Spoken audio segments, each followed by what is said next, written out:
Hello curies, आप सभी लोगों का स्वागत है मूवीज पनघट में। आज हम बात करने वाले हैं नॉट अडल्ट्स के एपिसोड 8 की। एपिसोड की स्टार्टिंग होती है, युनमी एक बुके लेके घर पे आती है और वो जिनी को बता रही होती है कि ये मुझे किसी ने गिफ्ट किए थे। तो जिनी कहने लगती है कि जब आपको वो पसंद नहीं है, आप उसको आगे डेट नहीं करोगी, तो आप उससे फ्लावर्स क्यों ले लेती हो। और ये कैसी फैमिली है जिसमें आप मुझसे अपने बॉयफ्रेंड्स के बारे में बात कर रही हो। फिर दिखाते हैं प्रेजेंट में युनमी को स्टॉकर ने पकड़ रखा था और युनमी फ़ोन को भी प्रेस नहीं कर पा रही थी। तभी वहाँ से एक पेट्रोलिंग कार गुजर रही थी और पुलिस वाले उस सीन को देख लेते हैं और वही युनमी को उस आदमी से बचा लेते हैं। फिर दिखाते हैं जिनी को ये खबर पता चलती है, वो एकदम से पुलिस स्टेशन में आती है और वहाँ पर वो जेवोन को ढूंढ रही थी कि इतने में उसको वो स्टॉकर दिख जाता है। उसको पुलिस वाले लेके जा रहे थे और वो उसी को वहीं पर मारने के लिए चढ़ जाती है कि मेरी मॉम ने तुम्हारा क्या बिगाड़ा था, उनके साथ तुम ऐसे क्यों कर रहे थे। तभी वहाँ पर जेवोन आ जाता है, वो जिनी को वहाँ से हटाता है, फिर उसको बता देता है कि तुम्हारी मॉम उस रूम में है, वहाँ पर जाके मिल लो। और जैसे ही जिनी अपनी मॉम को देखती है, वो देखती है कि जिनोंग उनकी मरहम पट्टी कर रहा है, तो वो जिनोंग को पकड़ लेती है और उसको सुनाने लगती है, उस पर गुस्सा करने लगती है कि जब तुमने कहा था कि तुम मॉम को प्रोटेक्ट करोगे, कैसे भी करोगे, फिर तुमने उनको प्रोटेक्ट क्यों नहीं किया, मैंने तुम्हारी बात का भरोसा कैसे कर लिया। जेवोन जिनी को रोक भी रहा था मगर जिन्नी सुनने को तैयार नहीं थी और युनमी भी कहने लगती है कि बस बहुत हो गया था। ये वहाँ पर मीजुंग भी आ जाती है और वो भी उन्मी को एकदम से गले लगा लेती है, उसको सॉरी बोलने लगती है कि मुझे तुझे अकेले छोड़ के ऐसे नहीं चले जाना चाहिए था, सारी मेरी ही गलती है। और फिर जिनी को गुस्सा तो बहुत ज़्यादा आ ही रहा था, वो बहुत ज़्यादा परेशान थी, फिर वो वहाँ से चली जाती है और तब उससे मिलने के लिए टेग्यूंग आती है। टेग्यूंग उसको संभालती है क्योंकि जिनी रो भी रही थी। फिर दिखाते हैं नेक्स्ट डे जिनी अपनी मॉम की मरहम पट्टी कर रही होती है, वो उससे पूछती है कि वो घर पे कब आएगी, तो जिनी कहती है कि मुझे देरी हो जाएगी। और फिर जैसे वो अपने काम के लिए जा रही थी, सामने ही उसको फिर से जिनोंग दिख जाता है, बट वो उसको ऐसे इग्नोर करके चली जाती है।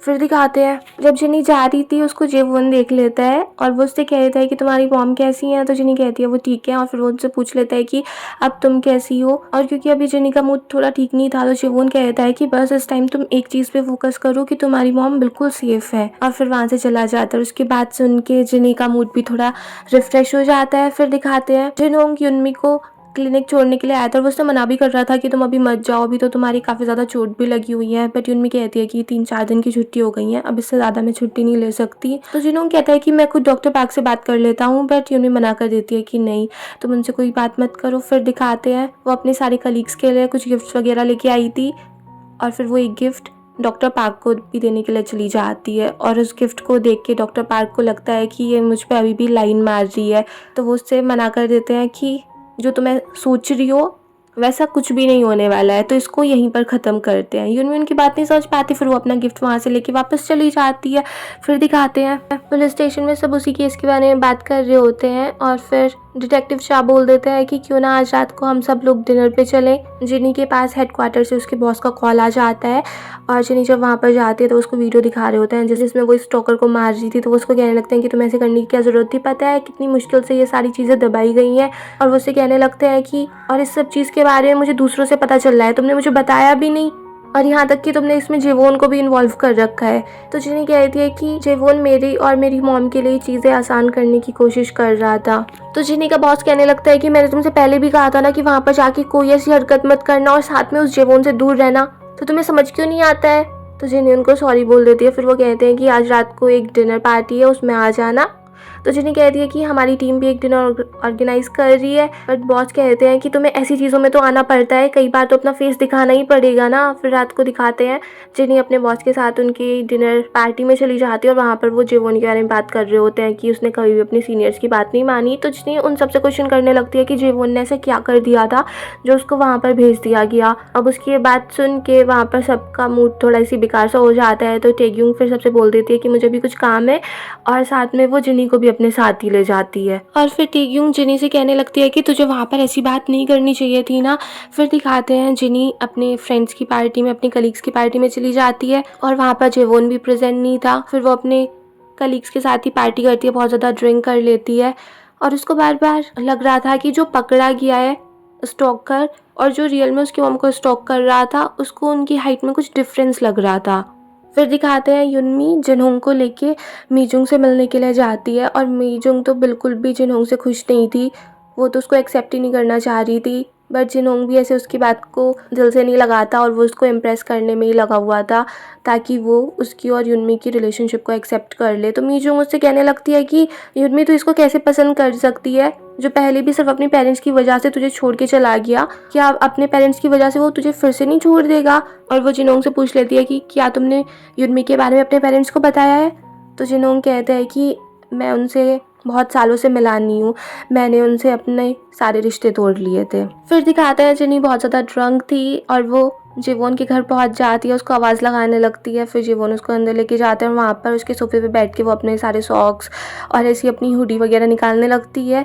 जिवोन कह भी रहा होता है तुम क्या कर रही हो, तो जिनी कहती है कि मुझे बहुत ज़्यादा गर्मी लग रही है। और जैसे वो अपनी हुडी निकाल रही थी, वो हुडी उससे ढंग से निकल नहीं पाती और वो उसकी ऐसी गर्दन में ही फंस जाती है। फिर जिवोन उसकी हेल्प करता है उसको निकालने में और वो एकदम से जिवोन का फेस देख के कहने लगती है कि तुम कितने ज़्यादा हैंडसम हो, बट इस हैंडसम फेस के साथ भी तुम कितने ज़्यादा मीन हो।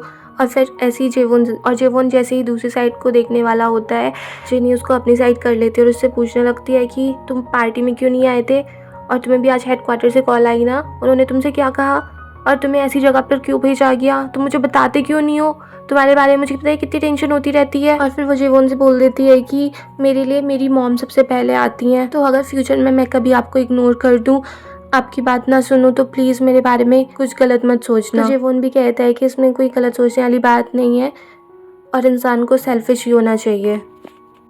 और फिर जेवोन उससे कहता है कि मैं तुम्हें घर छोड़ देता हूँ, मगर जिन्हें बिल्कुल मना कर देती है कि नहीं मुझे घर नहीं जाना और वहीं पर उसी सोफे पे लेट जाती है। जेवोन उसको लेके जाने वाला भी होता है पर जिन्हें बिल्कुल ही मना कर देती है। फिर मॉर्निंग में जब जिन्नी उठती है तो वो वहीं पर नहाने के लिए चली जाती है और जेवोन उससे कह भी रहा था कि तुम अभी तक घर भी नहीं गई। और तभी जिन्नी की मॉम का कॉल भी आने लगता है। जेवोन जिनी को फ़ोन भी देता है बट जिनी फ़ोन कट कर देती है। और क्योंकि रात भर जिनी घर पे नहीं गई थी तो युनमी को वैसे भी टेंशन हो रही थी कि अभी तक आई नहीं है। फिर दिखाते हैं जिनी जब पुलिस स्टेशन जाती है तो चीफ चैंग उससे कहने लगती है कि तुमने अभी कल के कपड़े ही पहन रखे हैं, तुम रात भर घर नहीं गई थी। तो जिनी कहने लगती है कि हाँ मैं घर नहीं गई थी, मैं ऑफिशियल रेजिडेंस में ही थी। फिर दिखाते हैं जिनी जब पेट्रोलिंग में थी तभी वो देखती है कि एक लड़की को बहुत सारी लड़की मिलके मार रही हैं और जैसे ही वो लोग वहाँ पर पहुँचते हैं वो सारी लड़कियाँ वहाँ से भाग जाती हैं और वो कहती हैं कि ये लड़की प्रेग्नेंट है, इसने हमारे स्कूल का नाम ख़राब किया है। और जैसे जिनी उस लड़की को देखती है वो गायुल थी जिससे जिनी एक बार पहले भी मिली थी। तो जिनी उसको अपना कार्ड दे देती है कि अगर तुम्हें कभी भी मेरी ज़रूरत हो तो मुझे फ़ोन कर देना। बट गायुल उसका कार्ड नहीं लेती और उस कार्ड को वहीं पर फेंक के वहाँ से चली जाती है। फिर दिखाते हैं युनमी जिनहोंग के घर पे गई होती है तो वो उससे पूछ लेती है मैं तुम्हारा घर देख सकती हूँ। तो जिनहोंग कह लेता है कि हाँ देख लो, बस एक रूम में मत जाना क्योंकि अभी वो थोड़ा सी गंदा सा हो रहा है। बट युनमी मानती कहाँ है, वो उसी रूम में पहुँच जाती है और वहाँ पर उसके जिनहोंग के कुछ फ़ोटोज़ वगैरह थे और तभी उसको एक फ़ोटो दिख जाता है जिसमें जिनहोंग एक लड़की के साथ खड़ा था और एक फ़ोटो में वहाँ पर एक टीनेजर बॉय का फ़ोटो भी था। फिर युनमी आके फ्रिज वगैरह चेक करने लगती है तो वो जिनहोंग से पूछ लेती है कि आपकी कभी शादी नहीं हुई थी ना, आपका कोई बच्चा वगैरह तो नहीं है। तो जिनहोंग कहता है कि नहीं ऐसी कोई बात नहीं है। तो फिर युनमी उससे पूछ लेती है कि आपके फ्रिज में से बने हुए सामान रखे हैं तो वो किसने बनाए हैं। तो जिनहोंग उससे कुछ रिप्लाई देता है, युनमी कहती है कि हाँ तुम्हारी भी तो कोई प्राइवेट लाइफ होगी ना, मुझे ऐसे पूछना नहीं चाहिए था। तो फिर वो उससे कहती है मगर वो सामान काफ़ी ज़्यादा टेस्टी हैं तो क्या मैं उन्हें घर लेके जा सकती हूँ। तो जिनहोंग कहता है कि हाँ जो भी तुम्हें पसंद आ रहा है उस सबको तुम ले जाओ। फिर दिखाते हैं जिनी जैसे ही अपने पुलिस स्टेशन से निकलती है घर जाने के लिए, वहीं पर उसको गायुल दिख जाती है और वो जिनी से कहने लगती है कि मुझे कुछ पैसों की ज़रूरत है, मेरे घर वालों ने मुझे घर से बाहर निकाल दिया है और मुझे कहीं रहना है। तो जिनी उसको अपने साथ अपने घर पे ही ले आती है। जब युनमी घर पे आती है तो वो गायुल को देख के शॉक्ड रह जाती है। तो जिनी उसे कहती है कि ये अभी हमारे साथ ही रहेगी। और फिर जो सामान युनमी लेके आई थी उस सबको देख के गायुल भी बहुत ज़्यादा खुश हो जाती है और वो एकदम से सब कुछ टेस्ट करने लगती है। तो उसको ऐसा करते हुए देख कर युनमी उससे कहने लगती है कि तुम प्रेग्नेंट हो गया। तो गायुल जिनी से कहती है कि मैंने तुमसे मना किया था ना कि इस बारे में किसी को मत बताना। फिर युनमी गायुल से कहने लगती है कि अभी तुम जितना खा सकती हो उतना खा लो क्योंकि फिर मॉर्निंग सिकनेस स्टार्ट हो जाएगी, फिर तो तुमसे कुछ खाया भी नहीं जाएगा। तो गायुल कहने लगती है कि अगर मैं कुछ नहीं खाऊंगी तो फिर बेबी को ऐसे न्यूट्रिशन वगैरह कहाँ से मिलेंगे, वरना फिर बेबी तो भूखा ही रह जाएगा ना। तो युनमी कहने लगती है कि ये बच्चे ऐसे ही होते हैं, बॉडी से सारे न्यूट्रिशन छीन लेते हैं अपने आप ही। तो फिर गायुल उससे पूछने लगती है कि बर्थ के टाइम पे से बहुत ज़्यादा पेन होता होगा ना। तो युनमी उसके से बताने लगती है कि बहुत ही ज़्यादा पेन होता है, जैसे पीरियड क्रैम्प्स आते हैं ना उससे भी लगभग 20 टाइम्स या 25 टाइम्स ज़्यादा पेन होता है और स्टिचेस के टाइम पे भी बहुत ज़्यादा पेन रहता है और फिर 2 महीने तक तुम कुछ काम भी नहीं कर पाओगी और फिर बेबी हमेशा रोते रहते हैं, उनको छुपाने में सारा दिमाग ख़राब हो जाता है, एक मिनट के लिए भी चैन नहीं मिलता। जिन्नी मना भी कर रही होती है कि मॉम आप ऐसी कैसी बातें कर रहे हो। फिर गायुल कहने लगती है कि अगर बेबी से इतनी प्रॉब्लम रहती है तो फिर आप अपने बेबी से नफरत नहीं करते हो। तो यूनमी कहती है कि मगर बेबी इतने प्रीशियस होते हैं कि उनको देख के ही सारे अपने दुख दर्द भूल जाते हैं हम। तो कायल यूनमी से पूछने लगती है कि सारी चीज़ें बहुत ज़्यादा स्कैरी रही होंगी ना। तो यूनमी कहती है कि हाँ, सब चीज़ें बहुत ज़्यादा स्कैरी थी क्योंकि एक तो मैं अकेली थी, मुझे सब कुछ अकेले ही करना था। बट कायल कहती है कि मेरा बॉयफ्रेंड है मेरे साथ, हम दोनों एक साथ मिलके बेबी को रेज़ करेंगे। तो यूनमी कहने लगती है कि ये तो बहुत ही अच्छा है, मुझे तो सब कुछ अकेले ही करना पड़ा था। फिर जिनी का रूम तो कायल ले लेती है और जिनी अपनी मॉम के पास चली जाती है। तो यूनमी भी कहती है कि यहाँ पर सोने की कोई ज़रूरत नहीं है, लिविंग रूम में ही जाके सो लो। तो फिर जिनी ऐसी सोफे पे जाके सो जाती है और रात को उसे कुछ रोने की आवाज़ आने लगती है गायुल के रूम में से। तो वो अंदर जैसे जा रही थी तो यूनमी उसको मना कर देती है कि अभी उसे रोने दो। वो बहुत ज़्यादा डरी हुई होगी, बहुत ज़्यादा टेंशन में होगी, इतना रोना तो उसके लिए बनता ही है। और फिर जेनी अपनी मॉम से पूछ लेती है कि अगर इतना सब कुछ, ये सब इतना ज़्यादा स्कैरी था तो आपने मुझे बर्थ कैसे दिया। तो यूनमी कहती है ये भी कोई पूछने वाली बात है। और फिर जेनी अपनी मॉम के पास ही आके सो जाती है। फिर मॉर्निंग में दिखाते हैं गायुल उन दोनों को बिना बताई वहाँ से चली गई थी। फिर जिनी यूनमी से पूछ लेती है कि वो जो स्टॉकर था वो कितना लंबा था। तो यूनमी कहने लगती है कि मैं तो वैसे ही बहुत ज़्यादा डरी हुई थी और अब उस सब के बारे में बात मत करो। फिर वहाँ पर दिखाते हैं यूनमी को लेने के लिए जिनोंग आया था और जिनी फिर से उसको ऐसे इग्नोर करके जा रही थी। तो यूनमी उसको आवाज़ लगा देती है और उसको डांटने लगती है कि तू उनको ऐसे हाय हेलो भी नहीं कर सकती है क्या, तो उन पर अब भी गुस्सा है। तो जिनी कहती है कि मॉम ऐसी बात नहीं है, मैं बहुत ज़्यादा एम्बेरस हूँ, मैंने उनके साथ ऐसी हरकत की तो अब इसलिए मैं उनसे बात नहीं कर पा रही हूँ। तो यूनमी को थोड़ी शांति मिलती है कि चलो ये उस बात पे तो गुस्सा नहीं है। फिर दिखाते हैं क्लिनिक में ये बात चल रही होती है कि अब इस बिल्डिंग की ऑनर बदल चुकी है, ये बिल्डिंग किसी और ने खरीद ली है और जिसने खरीदी है वो बहुत ही ज़्यादा तेज़ तर्रार है और बहुत ज़्यादा स्कैरी पर्सन है। और वहीं पर मीजुंग बैठी हुई थी, उसकी डॉक्टर पाक के साथ अपॉइंटमेंट थी। तो डॉक्टर पाक उसको बता रहे थे क्योंकि अब तुम्हारी एज जैसे होती जा रही है तो तुम्हारे शोल्डर में उसी वजह से प्रॉब्लम आ रही है, तुम्हें इंजेक्शन वगैरह लगवा लेनी चाहिए। तो मीजुंग कहती है कि बस मैं अभी ऐसे चेकअप के लिए आई थी, फिर मैं फिर कभी आ जाऊंगी। तो डॉक्टर पाक उससे पूछने लगते हैं कि वो पिछली बार तुम्हारी कार पे जो स्क्रैच आ गए थे उससे कोई दिक्कत तो नहीं हुई, और इस बार तुमने कार कहाँ पे पार्क की, और कहीं तुमने फिर से वहीं पर तो पार्क नहीं कर दिया अपनी कार, क्योंकि तुम वहाँ पर कर नहीं सकती हो। और फिर मीजुंग उनको बता देती है कि मैं इस बिल्डिंग की न्यू ऑनर हूँ। और फिर से डॉक्टर पार्क और मीजुंग में लड़ाई हो जाती है और वो उनसे कहती है कि मैं आप यहाँ पर कभी नहीं आऊँगी। फिर दिखाते हैं जिनहोंग जिनी से मिलने के लिए जाता है और वो उससे कहता है कि मुझे पता है कि तुम्हें उस दिन बहुत ज़्यादा गुस्सा क्यों आ रहा होगा और मैं खुश भी हूँ कि तुम अपनी होम की इतनी ज़्यादा केयर करती हो, तो प्लीज़ तुम आगे से टेंशन मत लेना, मैं उसका बहुत अच्छे से ख्याल रखूँगा, उसको अच्छे से प्रोटेक्ट करूँगा। तो फिर जिनी और जिनहोंग के बीच में जो प्रॉब्लम थी वो भी सॉल्व हो जाती है और फिर जिनहोंग यूनमी को बता देता है कि हम दोनों ने बात कर ली, अब सब ठीक है। तो यूनमी उससे कहती है कि मेरे लिए आइसक्रीम ले आना। तो जिनहोंग कहता है कि मैं अभी ला दूंगा। और जैसे ही यूनमी बाहर से आती है वो गायल को एक लड़के के साथ देख लेती है और वो सोचने लगती है कि यही इसका बॉयफ्रेंड होगा।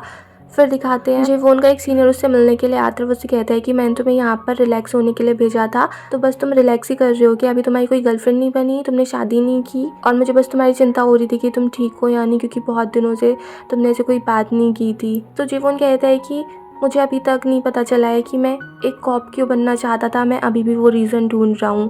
तो उसका सीनियर कहता है कि मैं चाहता हूँ जल्द से जल्द तुम अपना रीज़न ढूंढ लो, और फिर वो वहाँ से चला जाता है। तभी जेवोन देखता है जिनी वहीं पर खड़ी थी और उसने सारी बात सुन ली थी। तो जिनी कहती है कि मैं अपने सॉक्स लेने के लिए आई थी। फिर जेवोन जिनी को अंदर ले जाता है और जिनी कहने लगती है कि ये तो बहुत सिंपल सा है कि आप पुलिस क्यों बनना चाहते थे, क्योंकि आप बहुत ही ज़्यादा अच्छे हो, आप सिर्फ अच्छे अच्छे काम करना चाहते हो, बट एक बात है आप बहुत ही ज़्यादा स्ट्रिक्ट हो, एकदम स्ट्रेट हो, आपको थोड़ा फ्लेक्सिबल भी तो होना पड़ेगा ना, और आप मुझे बता क्यों नहीं रहे हो कि आपको फायर क्यों किया गया। तो जेवोन जिनी से पूछने लगता है तुम्हारा क्या रीज़न है। तो जिनी कहती है कि चलो अच्छा मैं आपको अपना रीज़न बताती हूँ, तो फिर आप अपना मुझे बताओगे। तो फिर जिनी बताने लगती है कि जब मैं मिडिल स्कूल में थी ऐसी मैं अपने फ्रेंड्स के साथ बहुत ज़्यादा हैंग आउट किया करती थी। एक दिन ऐसी बहुत ज़्यादा बिजी डे था और मेरी मॉम आके अपने बॉयफ्रेंड्स के बारे में बात करने लगी कि ये बॉयफ्रेंड ऐसा है, ये बॉयफ्रेंड वैसा है, और मैंने अपनी मॉम से कह दिया कि ये भी कोई फैमिली होती है जिसमें मॉम अपने बॉयफ्रेंड के बारे में बात करे। और ये बात तो ऐसी बस मैंने गुस्से में बोल दी थी, मगर फिर नेक्स्ट डे मैंने देखा मॉम ने अपने बाल कटा दिए थे, जो बाल उनको इतने ज़्यादा प्यारे थे, और तभी से मैंने सोच लिया कि मैं मॉम को प्रोटेक्ट करूँगी। रहूँगी, चाहे कुछ भी हो जाए मैं मोम को हमेशा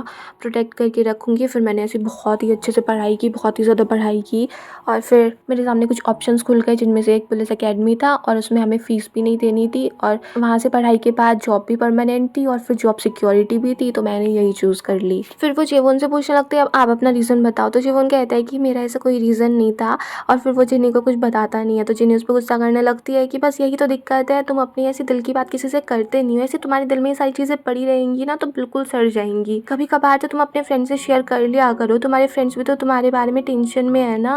और फिर वहाँ पर जेवोन का जो सामान पड़ा हुआ था, जिन्नी कहने लगती है कि ये सब कुछ मैं अच्छे से लगवा देती हूँ, मैं इस काम में बहुत एक्सपर्ट हूँ। बट जीवोन मना कर देता है, उसे कहता है कि मैं तुम्हें घर छोड़ आता हूँ, बट जिनी मना कर देती है। फिर दिखाते हैं जिनोंग युनमी को घर पे ड्रॉप करने के लिए आया था और युनमी उससे कहती है कि थोड़ी देर बैठ जाओ और फिर जिनोंग युनमी से पूछ लेता है कि उस दिन पुलिस स्टेशन में तुमने मुझे क्यों कॉल किया, जिनी को कॉल क्यों नहीं किया, मुझे लग रहा है जिनी इसी बात से तुमसे गुस्सा है। बट युनमी कहती है कि भले से मेरी बेटी पुलिस ऑफिसर है मगर वो सिचुएशन कितनी ज़्यादा डेंजरस थी, ऐसी जगह पर मैं जिनी को कैसे बुलाती।